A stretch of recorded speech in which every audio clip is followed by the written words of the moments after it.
Kamera je vlastne zariadenie, ktoré obraz, ktorý dopadá na snímaciu plochu, premieňa na elektrické signály. V takej televíznej kamere to je teda usporiadané takto. Je teda ten jeden čip, pred ktorým je umiestnený špeciálny farebný filter, no a pred tým filtrom je umiestnený objektív. Objektív teda zabezpečuje premietnutie obrazu na tú snímaciu plochu a súčasne obmedzuje množstvo svetla, ak to svetlo je príliš jasné. No a signál elektrický zo snímacieho čipu ide do riadiaceho obvodu kamery.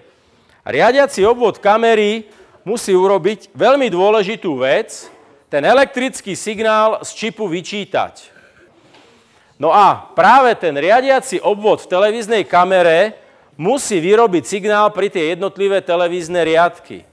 Takže riadiaci obvod v televíznej kamere vlastne urobí to, že ak máme ten snímací čip, ktorý je rozdelený do takýchto obrazových bodov, tak vlastne každý jeden z týchto bodov, to je ten jeden pixel v obraze a riadiaci obvod kamery musí sa opýtať, aké je napätie tohoto bodu a musí ho pripojiť na výstup. To znamená, riadiaci obvod musí postupne tú informáciu, ten elektrický signál, ktorý zodpovedá jasu tých jednotlivých bodov, postupne posúvať ku okraju. No a tu sú tiež také posuvné bunky. A tu sa vlastne ten signál posúva ku okraju. A tu odtiaľto potom je zapojený zosilňovač a z toho zosilňovača ide už elektrický signál do takéhoto kábla.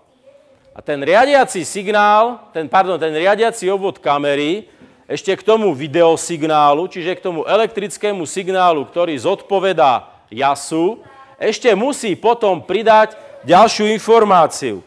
Takže ak je to farebná kamera, tak ešte musí povedať, že či ten jas zodpovedá červenej, zelenej alebo modrej zložke, aby to vedel spracovať televízor.